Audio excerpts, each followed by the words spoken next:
Shalom, selamat malam Bapak Ibu Guru. Shalom. Walaupun kita sedikit, tapi kita semangat untuk memuji nama Tuhan. Kita bangkit diri, kita semangat.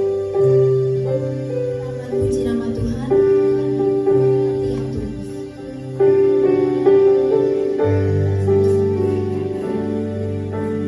Thank you.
aman di dalam menara perlindunganku.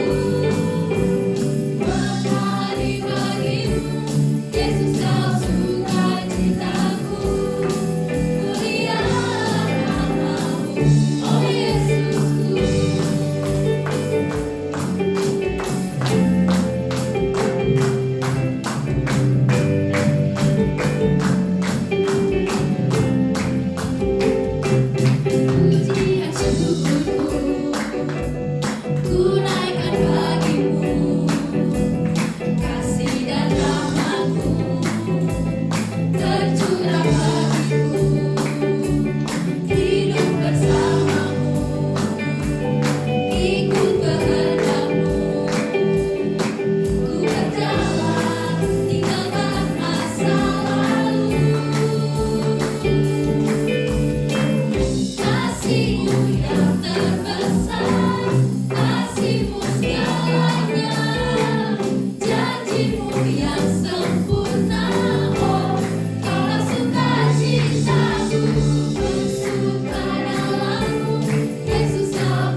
Seng-Seng akan berdoa.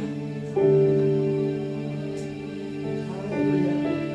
Tuhan Allah Bapa kami yang kami sembah di dalam nama Tuhan Yesus, kami bersyukur Tuhan malam hari ini kami boleh berkenan di hadapan Engkau. Kami sudah memuji Engkau, kami sudah menyembah Engkau, kami sudah memuliakan Engkau dan pujian Tuhan kami ya Tuhan.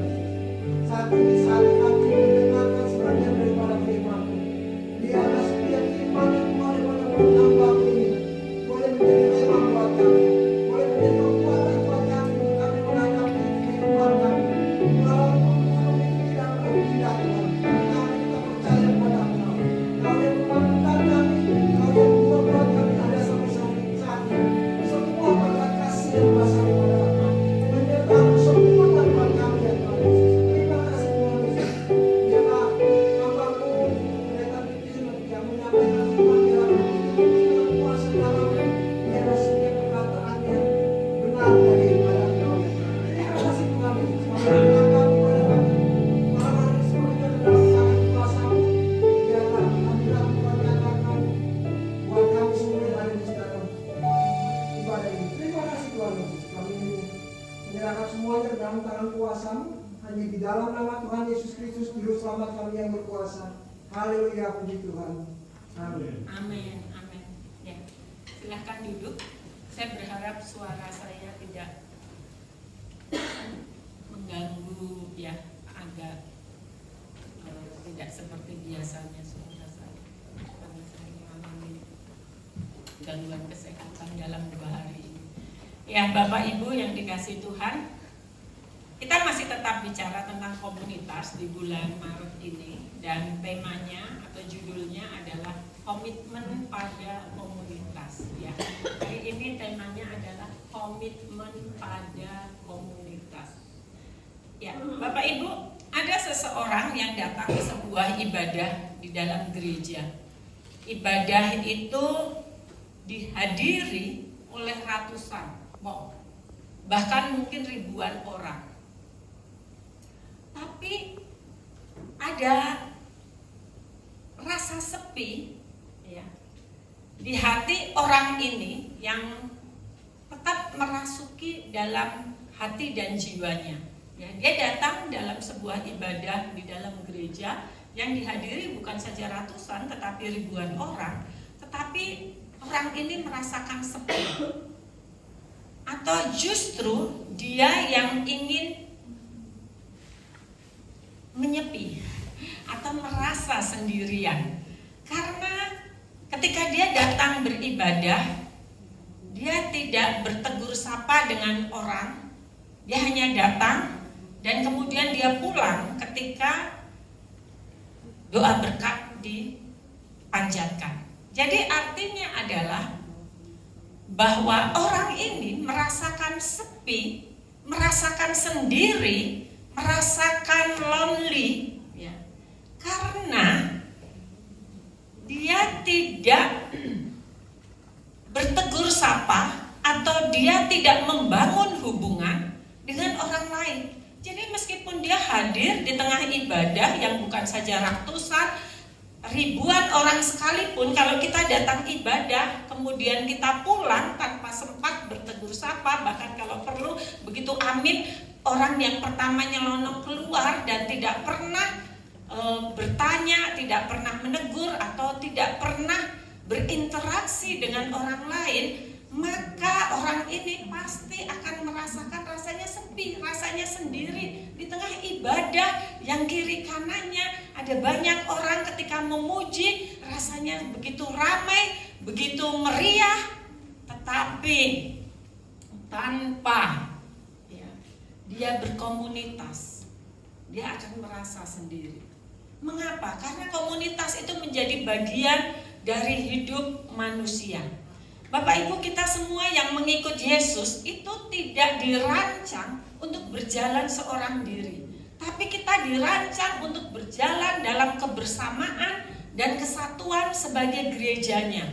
Maka Bapak Ibu, kalau kita berada dalam gereja, semakin kita tidak bertegur sapa, semakin kita merasa saya sendirian, kayaknya nggak ada yang nerima saya, nggak ada yang suka sama saya, dan nggak ada yang mau ngobrol dengan saya, semakin kita merasa seperti itu, lalu semakin kita pergi dengan cepat-cepat, semakin kita akan merasa kita semakin sendiri. Tetapi dalam perasaan seperti itu, cobalah untuk kita tegur, untuk kita salamin, untuk kita say hello, untuk kita ajak ngobrol orang, maka kita akan merasakan perasaan yang beda.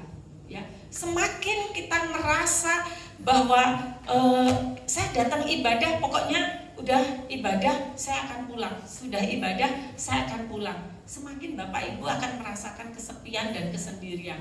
Meskipun di tengah ibadah yang jumlahnya bukan saja ratusan, ribuan, bahkan puluhan ribu orang. Karena penulis kitab Pengkhotbah sendiri menulis tentang manfaat hidup yang dijalani, ya, bahwa Pengkhotbah 4 ayat 9 itu mengatakan begini, berdua lebih baik daripada seorang diri. Jadi artinya 2 orang dapat mencapai lebih banyak, saling menolong dalam kesulitan, menjadi teman seperjalanan dan menjaga satu sama lain. Bahkan Pengkhotbah menambahkan demikian, tali 3 utas, ya, itu tidak mudah untuk diputuskan, ya. Dalam ayat yang ke-12, 3 utas tali yang dijalin menjadi satu itu sulit diputuskan dalam terjemahan BIMK Bahasa Indonesia Masa Kini. Jadi artinya adalah suatu komunitas itu memberi manfaat yang lebih besar karena komunitas merupakan desain dari Allah. Nah, sekarang Bapak Ibu kita mau melihat di sini adalah komitmen pada komunitas. Kalau kita melihat, ya, firman Tuhan, kita mau masuk lebih dalam lagi, ya. Secara khusus kita mau bicara tentang komunitas di dalam gereja kita. Komunitas GSJA Glory itu bukanlah sekedar rutinitas atau pertemuan saja. Jadi komunitas yang diadakan, yang dibangun, bahkan juga yang dilakukan, pertemuan-pertemuan di tengah minggu itu bukanlah sekedar rutinitas atau pertemuan saja, tetapi persekutuan dalam ikatan kasih Kristus yang mempersatukan kita sebagai komunitas orang percaya. Jadi komunitas yang diadakan oleh gereja itu bukan satu serta-merta ide manusia, bukan, tetapi itu adalah ide dari Alkitab, bahkan juga ide dari Tuhan sendiri. Karena Tuhan sendiri, yaitu Tuhan Allah, di dalam perjanjian lama dia berkomunitas, Allah Bapa, Allah Anak, Allah Roh Kudus. Di dalam perjanjian baru, Yesus sendiri memulai pelayanannya dengan membangun komunitas bersama dengan murid-muridnya. Dan apa yang dilakukan oleh Yesus itu berakar dari pola Alkitab, sistem pemuritan Yahudi. Bapak Ibu kalau melihat, ya, pola Alkitab sistem pemuritan Yahudi itu ada istilah yang disebut dengan hafruta, ya, hafruta. Hafruta itu artinya teman, ya. Dalam bahasa lain itu disebutkan persahabatan atau persekutuan, yaitu belajar bersama. Nah, sebelum ke ayat ini saya mau mengajak kita, Bapak Ibu pegang Alkitabnya dalam Alkitab, ya, dalam handphone Bapak Ibu. Tetapi sebelum buka Alkitab, Amsal 27 ayat 17, karena saya sudah menuliskan di situ, saya mengajak Bapak Ibu dalam Google Bapak Ibu, ya, googling hafruta adalah, ya, dengan tulisan seperti yang saya cantumkan itu. Coba, hafruta adalah, Bapak Ibu cari. Nah, apakah munculnya? Sudah dapat hafruta adalah? Apakah munculnya sama dengan ini nih yang saya tuliskan? Karena ini saya betul-betul copy paste dari Google. Sama enggak? Hafruta adalah, atau, ya, pakai tulisan CH, ya. C-nya itu enggak dibaca. Hafruta, cafrusa. Sama enggak? Sama? Hafruta adalah metode pembelajaran tradisional Yahudi yang melibatkan dua orang. Sama? Pasangan, ya. Atau kelompok kecil, sama? Yang mempelajari, menganalisis, dan mendiskusikan teks secara mendalam. Yang lain dapat sesuatu yang berbeda, coba dibaca. Hafruta adalah apa di situ? Ya, silakan. Metode pembelajaran. Ya. Yang melibatkan sepasang siswa atau Ya. dua orang Ya. untuk membaca, menganalisis, berdebat, Mm-mm. dan mendiskusikan teks, terutama bersama-sama. Iya. Jadi Hafruta itu yang pasti adalah metode pembelajaran tradisional Yahudi yang melibatkan dua orang. Jadi orang Yahudi sendiri dari kecil itu sudah diajar kalau belajar itu jangan sendirian. Bahkan dalam istilah ada peribahasa mereka mengatakan begini. Orang Yahudi itu mengatakan tidak boleh belajar sendiri. Mengapa? Karena orang yang duduk sendiri, belajar sendiri akan bukan stres sendiri, akan bego, ya. Itu ada istilah dalam bahasa Yahudi itu, yaitu orang yang belajar sendiri, yang duduk sendiri akan bego. Jadi mereka itu sangat mendorong untuk belajar itu bersama, minimal dua orang. Jadi inilah yang disebut belajar berpasangan, ya. Dan ini di dalam Alkitab itu sudah banyak konsepnya. Ingat waktu Tuhan Yesus mengutus 70 murid, dia mengutusnya berapa? Hah? Waktu Tuhan Yesus mengutus 70 murid. Coba kita. Iya. Suaranya, mic-nya tiba-tiba.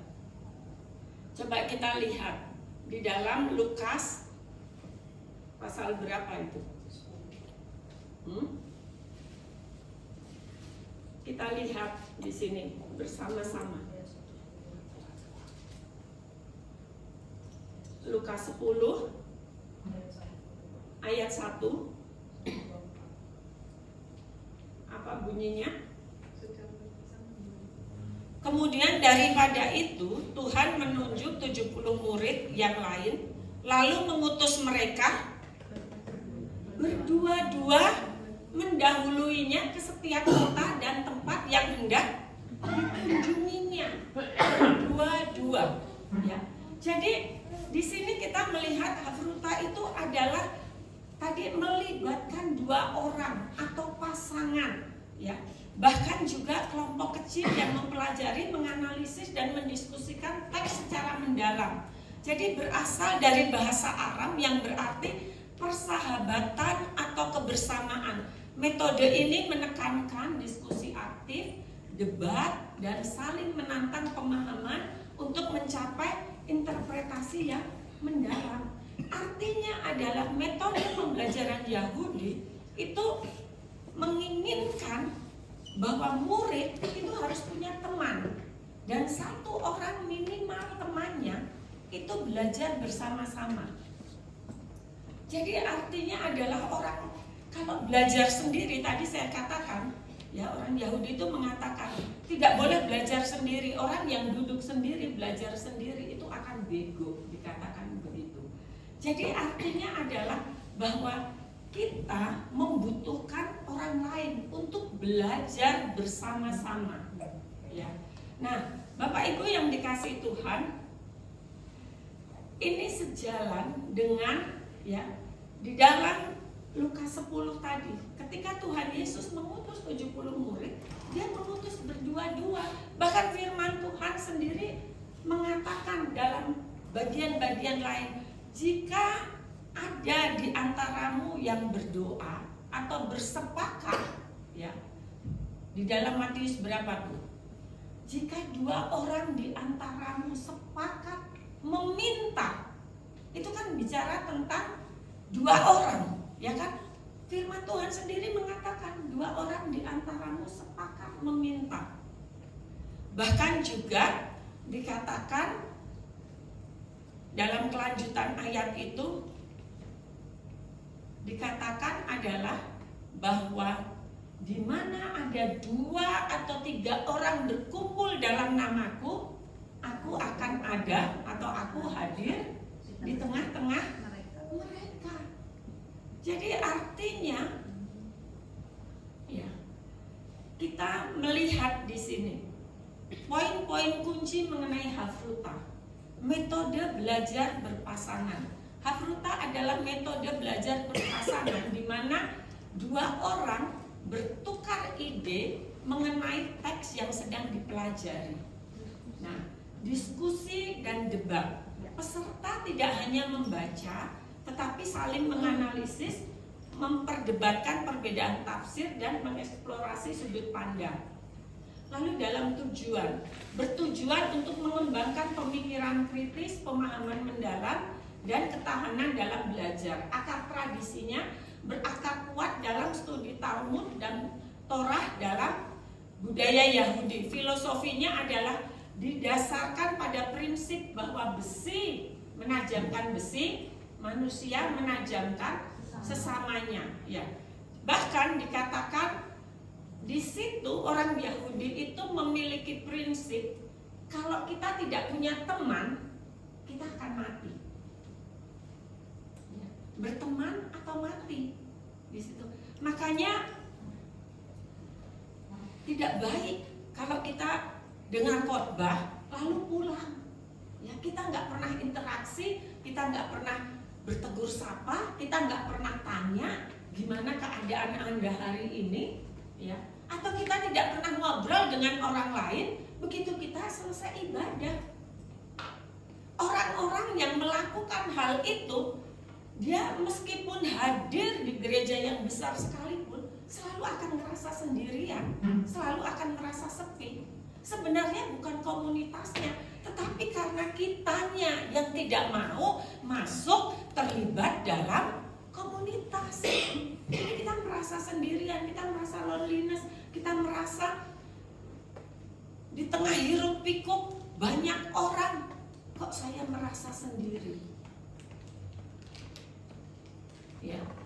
Bahkan Bapak Ibu yang dikasih Tuhan, orang Yahudi itu punya sebutan begini nih. Bapak Ibu boleh lihat di Wikipedia yang menyebutkan begini: O hafruta, o mituta. Artinya adalah berikanlah kepadaku teman, kalau tidak aku mati. O hafruta, o mituta. Berikanlah kepadaku teman, kalau tidak aku mati.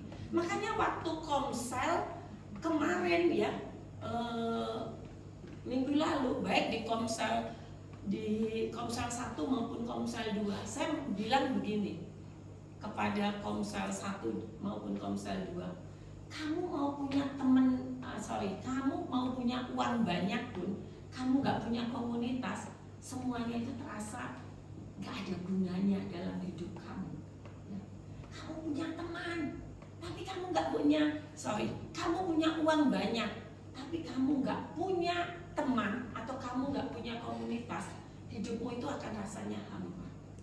Dia bilang, akhirnya kamu merasa, wah apa saya kaya karena saya gak punya teman. Ya. Jadi artinya adalah, saya harap suara saya ini tidak mengganggu hasilnya ya. Thank you. Artinya adalah betapa kita itu merindukan punya teman, betapa kita itu merindukan punya komunitas. Seperti filosofi orang Yahudi tadi. Apa Bapak Ibu? Oh hafruta, oh mituta. Berikanlah kepadaku teman, kalau tidak aku mati.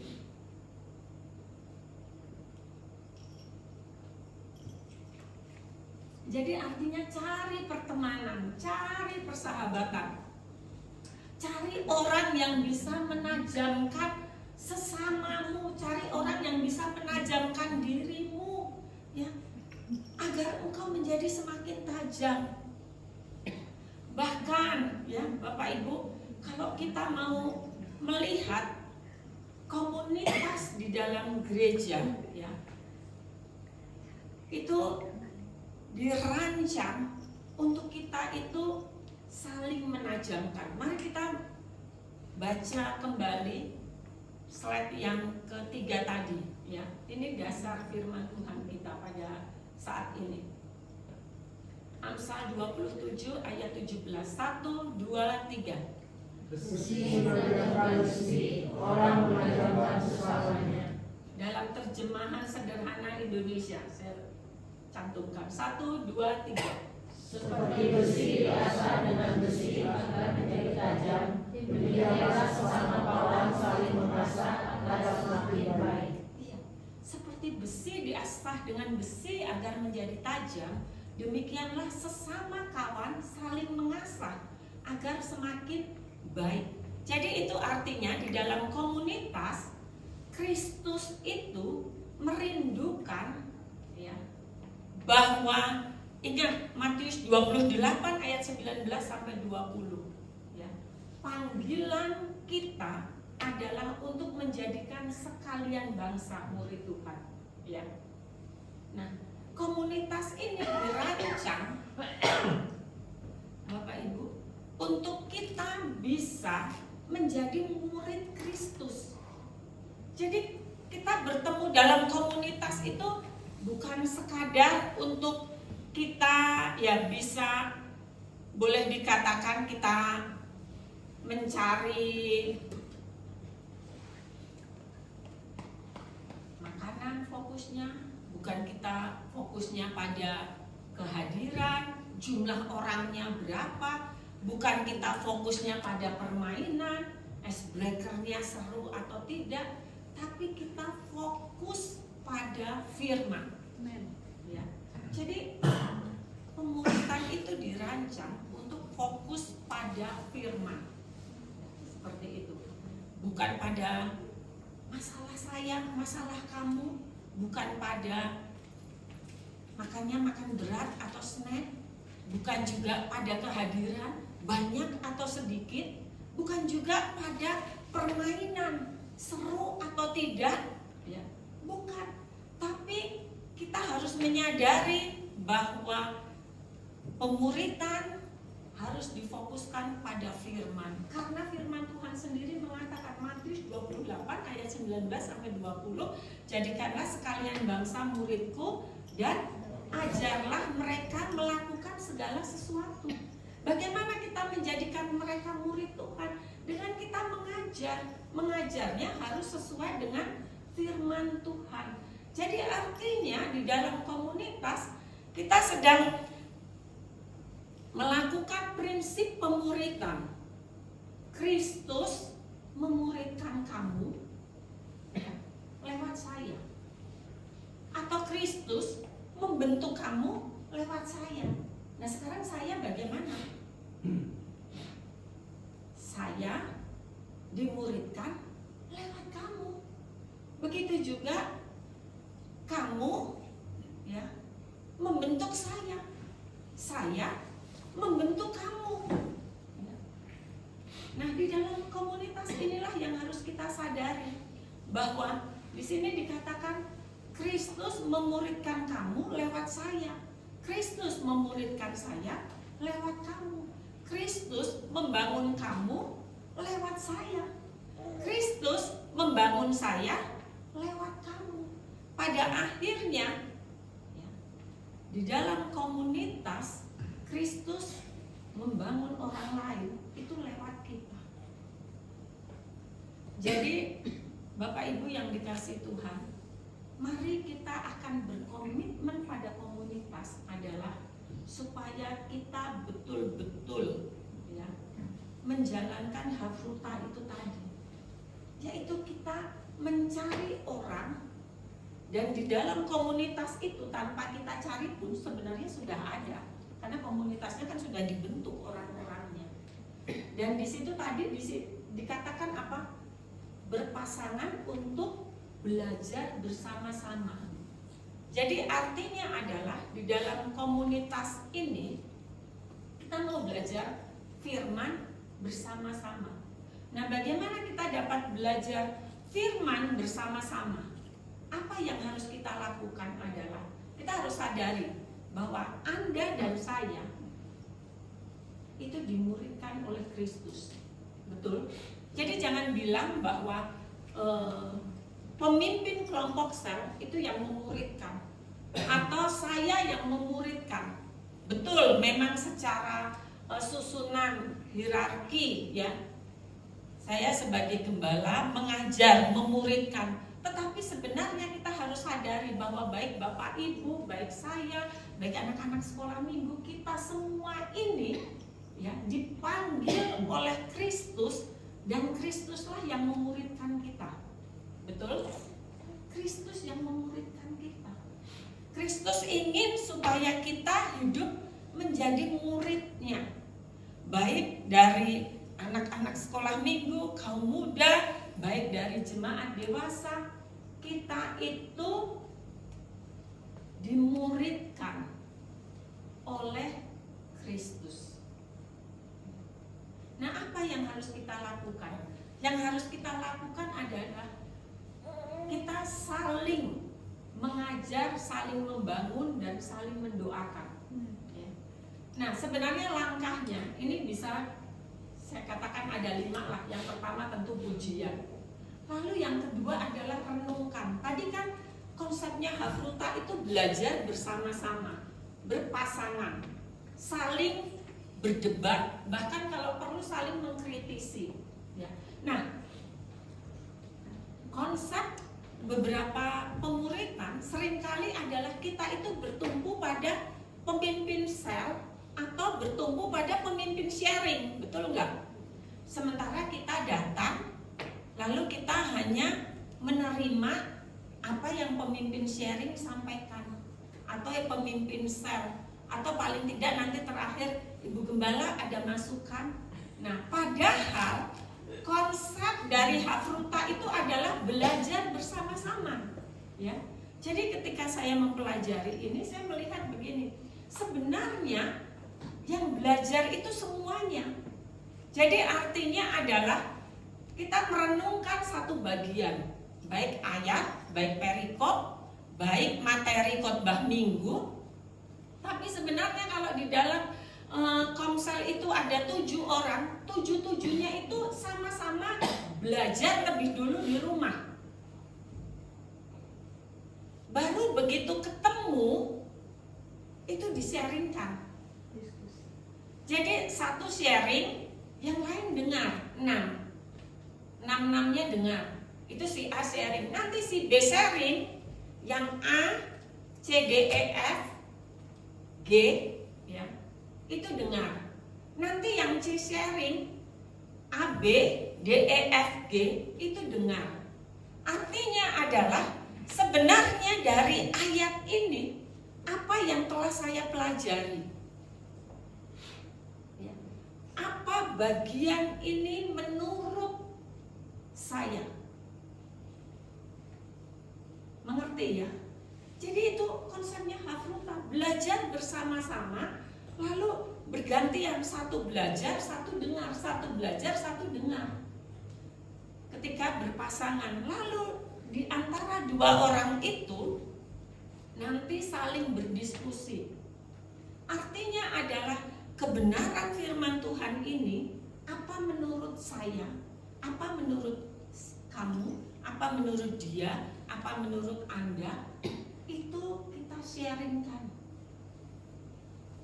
Lalu ya, yang ketiga adalah kita bersama-sama lakukan komitmen untuk berubah. Nah, seringkali kalau kita menasehati memang bisa menimbulkan apa? Menimbulkan konflik, menimbulkan masalah.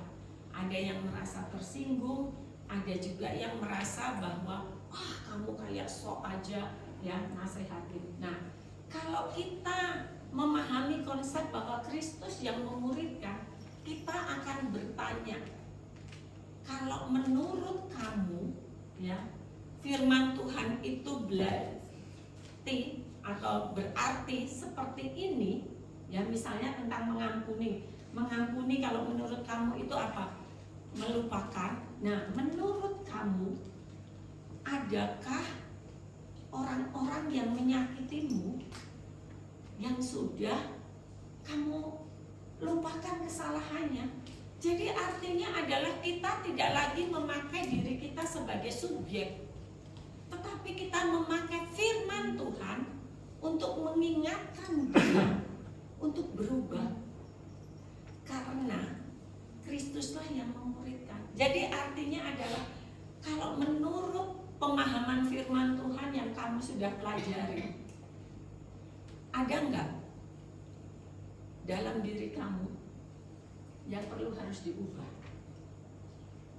Jadi artinya kita menjadi orang-orang yang mempelajari firman Tuhan, kita juga menjadi orang-orang yang mau berkomitmen untuk berubah. Dan lalu ya, melalui kebersamaan itulah kita bisa saling mendoakan. Saya sudah belajar, saya sudah merenungkan firman Tuhan dalam beberapa hari ini. Saya menyadari saya masih dalam titik ini, saya perlu berubah. Lalu kita minta orang lain mendoakan kita.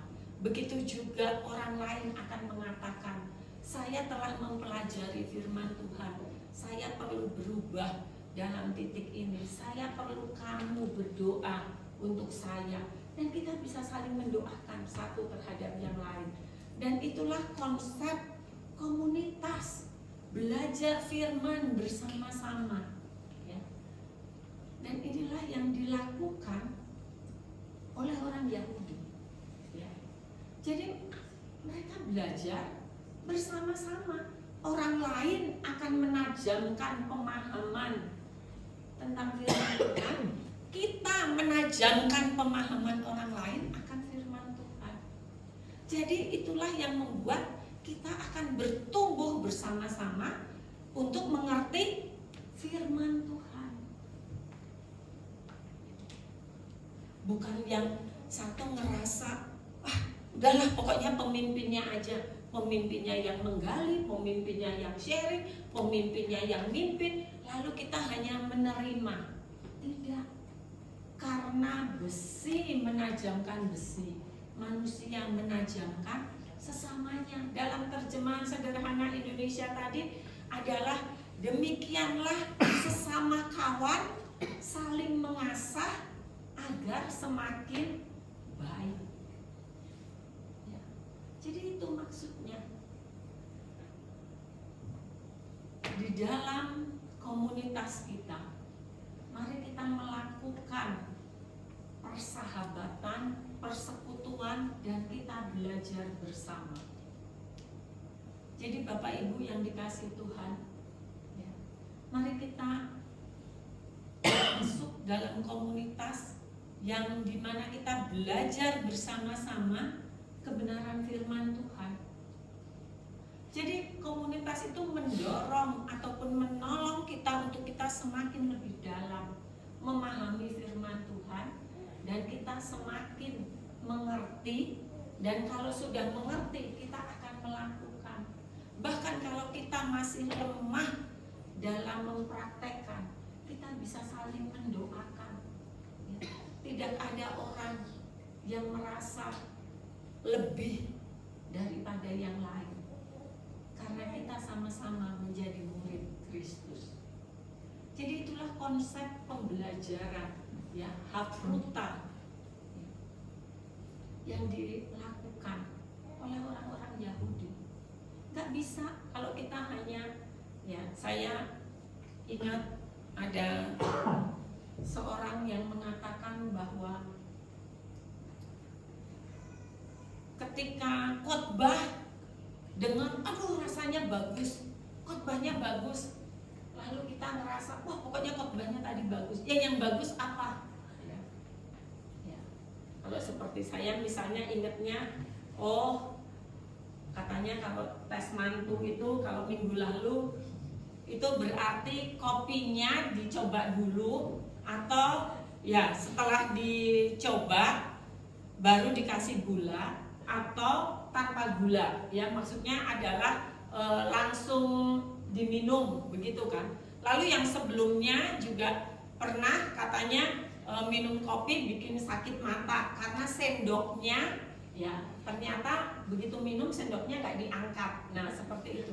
Lalu ada juga mungkin kita mengikuti khotbah yang rasanya bagus banget, seminar yang bagus banget, bahkan selama 3 hari yang dulu kalau dikenal dengan 1, 2, 3 begitu ya.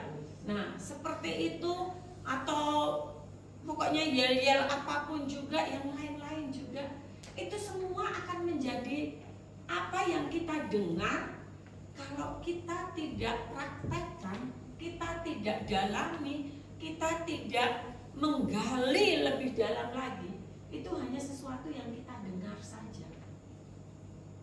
Sesuatu yang telah kita dengar, yang rasanya kita ingat, saya pun ingat, ya, seperti itu. Tetapi ketika saya tidak mempelajari lebih dalam, saya tidak mendapatkan sesuatu. Apalagi kalau kita tidak menyatakan seperti ya dalam komunitas kita, lalu kita merasa bahwa doakan saya karena saya perlu ditolong dalam bagian ini. Saya perlu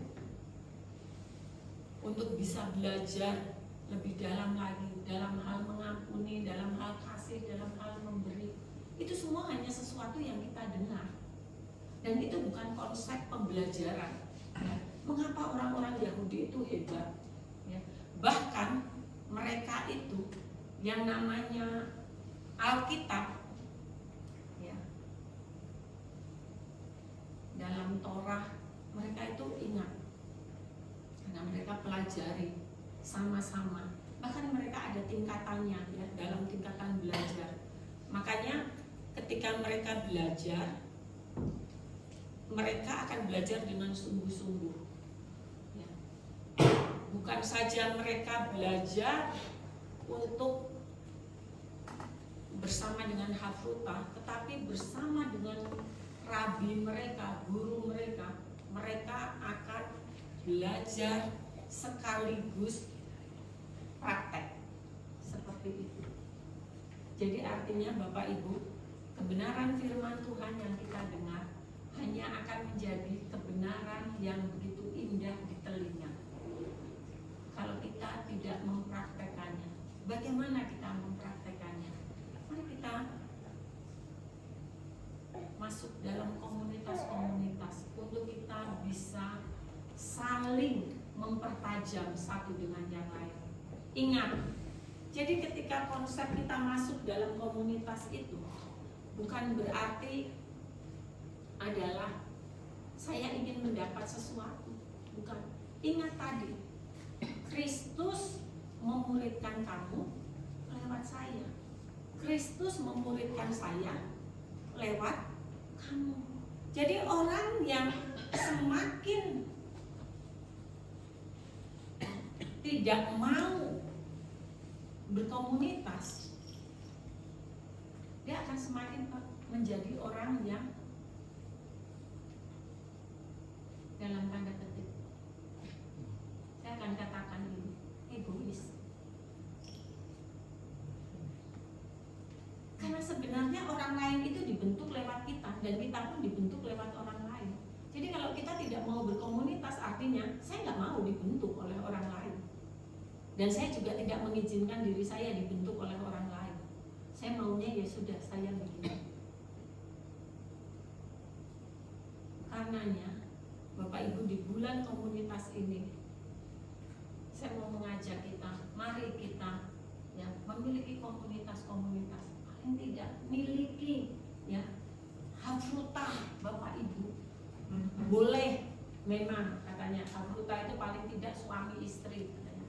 Tapi harus yang sama-sama suami istri yang sama-sama sudah dewasa dulu katanya. Karena kalau tidak nanti hafrutahnya tidak berjalan dengan baik. Tapi paling tidak ya seperti orang Yahudi katakan, oh hafrutah, oh mituta, berikan kepada saya teman yang membentuk diri saya. Karena kalau tidak, aku akan mati. Ya, itu bisa Bapak Ibu cari. Oh hafrutah, oh mituta. Ya. Jadi artinya adalah kita harus punya teman yang bisa membentuk hidup saya, dan teman itu juga ya yang bisa saya bentuk. Artinya adalah saling. Jadi marilah kita memiliki komunitas, memiliki hafruta kita. Bisa jadi bukan saja berdua, berpasangan. Meskipun Alkitab mengatakan itu, jika 2 orang di antaramu sepakat meminta, ya bersama dengan hafruta kita sepakat meminta. Tetapi juga bicara dalam pengertian lain, beberapa hafruta itu berkumpul, jadi paling tidak kelompok kecil, tetapi minimal itu 2 orang, ya, untuk mempelajari, menganalisis dan mendiskusikan teks secara mendalam. Saya berharap ini bisa menolong kita untuk kita bisa semakin dalam mempelajari firman Tuhan. Jadi belajar firman Tuhan itu, ya, Bapak Ibu boleh dengar khotbah, Bapak Ibu boleh googling. Saya pernah katakan ya, dalam khotbah seperti anak ayam mati di lumbung padi. Itu artinya di tengah segala kelimpahan sumber makanan, dia bisa mati secara rohani. Mengapa? Karena tidak belajar secara rohani. Ya, artinya tidak belajar. Ada banyak makanan, ada banyak source. Ya, mari kita belajar. Ya, saya tahu kita paling tidak punya ponsel itu bisa untuk mencari. Ya, mau hafruta, mau ayat ini artinya apa, nanti begitu ketemu kita bisa saling mendiskusikan, kita bisa saling belajar satu dengan yang lain, ya, karena tidak perlu seperti dulu, ya, harus punya buku yang tebal, punya ensiklopedia Alkitab, punya konkordasi, punya macam-macam, ya, sisa-sisa buku-buku perjuangan dulu. Hampir sekarang saya jarang untuk menggunakan itu, tetapi lebih kepada googling, ya, saya belajar meskipun juga tetap ada sumber-sumber yang bisa dipercaya, ada sumber-sumber yang tidak dipercaya, ya, dalam arti adalah sumber-sumber yang menyimpang. Oleh karenanya perlu kita dengan teman tadi supaya kita saling menajamkan, karena kalau sendirian akan menjadi apa? Bego. Ya, Tuhan memberkati kita. Mari terus belajar firman Tuhan bersama-sama. Kita akan saling, ya, mendalami, ya. Jadi konsepnya adalah Bapak Ibu, mari kita akan belajar bersama-sama. Kita merenungkan satu bagian atau satu ayat. Begitu ketemu, mari kita sharingkan, ya, sharing bersama-sama. Sementara yang lain mendengar pemahaman saya, pemahaman itu, nanti semuanya itu akan memperkaya, ya, akan menolong kita. Ya. Saya sedang menyelesaikan tugas akhir saya. Saya katakan waktu Pak Pendeta Kennedy selesai khotbah, itu saya minta waktu untuk ngobrol. Ngobrol itu bukan ngobrol tentang pelayanan, ngobrol tentang tugas saya. Waktu Pak Teguh selesai khotbah juga saya ajak ngobrol, itu ngobrol tentang tugas saya, karena saya merasa ada banyak orang yang memberi masukan. Oh iya ya, seperti ini, oh iya ya seperti itu, oh iya ya konsepnya seperti ini, konsepnya seperti itu. Saya sedang mempelajari tentang pemuritan, tapi saya mendengar konsep-konsep dari orang lain, dari teman-teman. Jadi itulah ya gunanya kita punya teman, kita punya rekan, kita bisa saling, ya, memperkaya, saling memberi, ya, satu terhadap yang lain, dan kita bisa saling membangun, menajamkan. Saya mau katakan Bapak Ibu yang dikasih Tuhan, bicara tentang menajamkan itu bicara tentang apa yang Tuhan inginkan dalam hidup kita adalah kita menjadi orang-orang yang menuai, betul? Dan menuai itu seringkali di Alkitab digambarkan apa? Orang yang belum percaya. Lihatlah sekelilingmu, pandanglah ladang-ladang yang mulai menguning dan siap untuk dituai. Itu berarti sebenarnya saya boleh katakan, diumpamakan bahwa tuaian itu ladang-ladang yang belum menguning. Sementara kalau kita menuai itu berarti kita memiliki alat, ya. Diri kita ini kan sebagai penuai.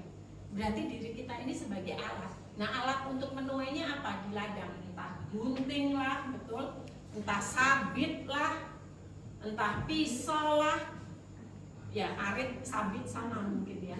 Nah, artinya seperti itu. Tapi diri kita sebagai ya penuai, kalau kita mau menuai ladang yang menguning, itu berarti alat kita, gunting kita atau sabit atau diri kita ini sebagai pisau itu harus apa? Tajam. Nah, bagaimana diri kita semakin tajam? Amsal 27 ayat 17 tadi, besi menajamkan besi, manusia menajamkan sesamanya. Bukan berarti yang semakin tajam apa? Itu bukan bicara tentang lidah kita, bukan bicara tentang ya yang semakin tajam apa? Mata kita, bukan. Yang ada mata saya ini udah semakin nggak bisa baca. Saya tadi baca Alkitab aja udah saya gini, Lukas 10 tadi sudah hampir. Betul-betul bukan, ya. Yang semakin tajam itu adalah kita ini akan semakin tajam untuk menuai jiwa-jiwa. Jadi semakin kita bersekutu, semakin kita dibentuk, semakin kita diasah, semakin kita tajam, maka kita akan semakin menjadi penuai-penuai di akhir zaman. Mari Bapak Ibu yang dikasih Tuhan, kita akan terus belajar firman Tuhan bersama-sama. Jadikan ya rekan-rekan ya hafrutamu ya. Pasti kita punya teman. Kalau nggak punya teman gimana? Ya tadi seperti pembuka saya, tegur, tanya ya. Karena kalau kita berada di gereja besar sekalipun, kalau kita hanya ibadah pulang, saya udah pastikan Bapak Ibu pasti akan merasa sendirian. Tapi kalau Bapak Ibu ya paling tidak gunakan waktu fellowship, ngobrol, nanya ya, dengan makan snack, apalagi dengan orang yang sama, lama-lama pasti akan dekat ya. Jadi seperti itu, ibadah kita tidak dirancang untuk Bapak Ibu sendirian, karena Tuhan kita tidak pernah merancang Bapak Ibu untuk menikmati berkat sendiri. Karena kalau Bapak Ibu sendirian, Bapak Ibu justru tidak menikmati berkat dari persekutuan. Seluruh Alkitab kita dari kitab Kejadian sampai Wahyu ya, itu Allah telah merancang persekutuan di dalam diri kita ya. Jadi temukan teman-teman persekutuanmu yang saling membangun satu terhadap yang lain. Tuhan memberkati kita. Mari kita berdoa bersama-sama. Bapa di dalam surga, terima kasih untuk firman Tuhan pada malam ini. Kami merindukan ya Tuhan, kami semakin dalam mempelajari firman-Mu. Kami membutuhkan bukan saja Roh Kudus sebagai sumber pencerahan, sebagai guru kami yang agung, tetapi Engkau memakai orang-orang di sekitar kami ya Tuhan, untuk kami boleh saling belajar, untuk kami boleh saling mengasah, untuk kami boleh saling membangun, bahkan untuk kami saling memuridkan satu dengan yang lain. Mari Bapa, Engkau yang akan memberkati, menyertai setiap kami, supaya kami memiliki kerinduan untuk terus ya Tuhan, memiliki hafruta, bahkan juga rekan-rekan dalam Komsel, dalam kelompok-kelompok kami, supaya kami boleh saling mengasah, kami boleh saling ya Tuhan menajamkan. Terima kasih Bapa, dan pada akhirnya Engkau akan pakai kami bersama-sama menjadi ya Tuhan alat untuk menuai jiwa-jiwa. Terima kasih Bapa, di dalam nama Tuhan Yesus Kristus kami sudah berdoa dan mengucap syukur. Haleluya. Amin. Amin. Mari kita akan deklarasikan firman Tuhan. Ya, saatnya kita bangkit berdiri, kita akan angkat pujian nanti hidupku menggenapi firman-Mu, dan kita akan naikkan doa syafaat kita. 2, 3. Tetapi kalau kita hidup di dalam terang, Sebagaimana Allah ada di dalam terang, maka kita hidup terang, rukun satu sama lain, dan darah Yesus anaknya membersihkan kita dari segala dosa. Hidupku mengenali firman-Mu. Silakan yang mulai membacakan.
oleh kehidupan kami ya Tuhan.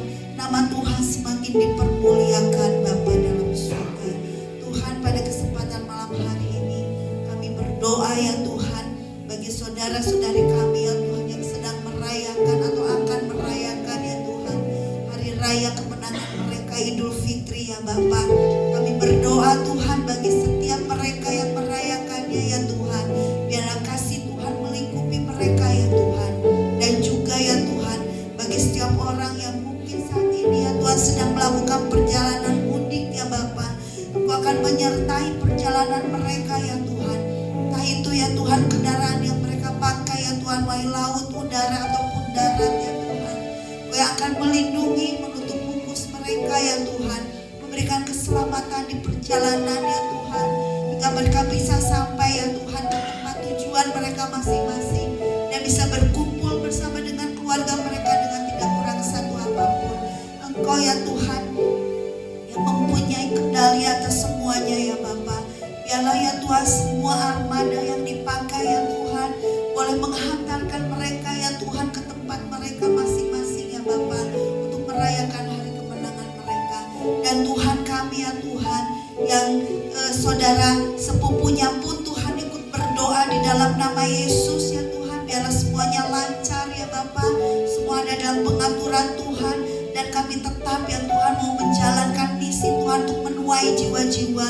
Ketika kami bertemu Tuhan dengan orang-orang yang kami temui yang baru ataupun yang tidak kami kenal sekalipun Tuhan, kami boleh menjangkau mereka ya Tuhan untuk mengabarkan kabar keselamatan ya Bapa. Terima kasih ya Tuhan Yesus. Kami serahkan doa kami malam hari ini Tuhan ke dalam tangan pengasihan Tuhan saja. Dalam nama-Mu kami sudah berdoa dan mengucap syukur. Haleluya. Amin. Bapa di dalam surga, kami berterima kasih Tuhan untuk ibadah pada minggu ini yang Tuhan sudah tolong sertai dari awal sampai akhir di tengah suasana libur lebaran, dan juga ada banyak dari jemaat Tuhan yang pergi. Biarlah perlindungan Tuhan nyata atas mereka. Mereka boleh pergi dan pulang dengan selamat kembali ke rumah masing-masing dengan penuh sukacita, penyertaan dan perlindungan Tuhan terjadi. Kami juga menyerahkan untuk rangkaian kegiatan di Paskah nanti ya Tuhan, di tanggal 2 sampai 5 April dalam rangka kami merayakan Jumat Agung dan Paskah di luar kota. Tuhan yang akan melindungi, menyertai di dalam perjalanan, bahkan juga setiap acara dan setiap persiapan yang dilakukan. Tuhan Kau yang akan memimpin, menuntun dan memberkatinya. Kami juga berdoa di dalam nama Tuhan Yesus, biarlah ya Tuhan melalui peringatan akan kematian dan kebangkitan-Mu ya Tuhan, kami senantiasa diingatkan akan kasih Tuhan yang begitu besar dalam hidup kami. Kami berdoa dalam nama Tuhan Yesus agar setiap kami akan terus dibangkitkan di dalam roh yang menyala-nyala, dan hidup kami akan terus kami persembahkan untuk hormat kemuliaan nama Tuhan. Kami berdoa buat jemaat Tuhan juga, Tuhan yang memberkati di dalam setiap usaha, pekerjaan, dan juga apa yang mereka lakukan ya Tuhan.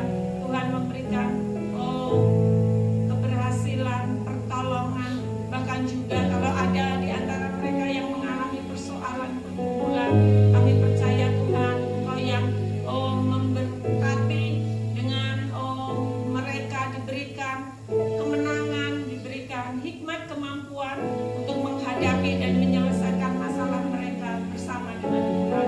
Kami juga berdoa kalau ada yang sakit, Tuhan jamah dan sembuhkan. Terima kasih Bapa. Kami menyerahkan perjalanan pulang kami ke rumah kami masing-masing. Tuhan yang menyertai, melindungi, dan juga membawa kami pada minggu depan tanggal 29 Maret untuk kembali beribadah bersama-sama di tempat ini pada pukul 9 pagi. Terima kasih Bapa. Di dalam nama Tuhan Yesus Kristus kami sudah berdoa dan mengucap syukur. Haleluya. Mari Bapak Ibu yang dikasihi Tuhan, kita akhiri ibadah kita pada saat ini dengan menyerahkan hidup kita ke dalam tangan Tuhan. Tuhan memberkati engkau dan melindungi engkau. Tuhan menyinari engkau dengan wajah-Nya dan memberi engkau kasih karunia. Tuhan menghadapkan wajah-Nya kepadamu dan memberimu damai sejahtera. Pulanglah, terimalah berkat dan kasih sayangnya yang senantiasa ada di dalam hidupmu. Bahkan berkatnya akan terus dialirkan, bahkan kasihnya akan terus dicurahkan dan dinyatakan itu dengan berlimpah-limpah. Engkau akan menjadi kepala dan bukan ekor, engkau akan naik dan tidak turun, dan engkau akan menjadi alatnya untuk memuliakan namanya. Asal engkau baik-baik mendengar suara Tuhan, mentaati dan hidup di dalam kebenaran firman-Nya. Terima kasih Bapa, puji Tuhan, haleluya. Di dalam nama Bapa, Putra dan Roh Kudus, kami akhiri ibadah kami dan kami berdoa di dalam nama Tuhan Yesus. Haleluya.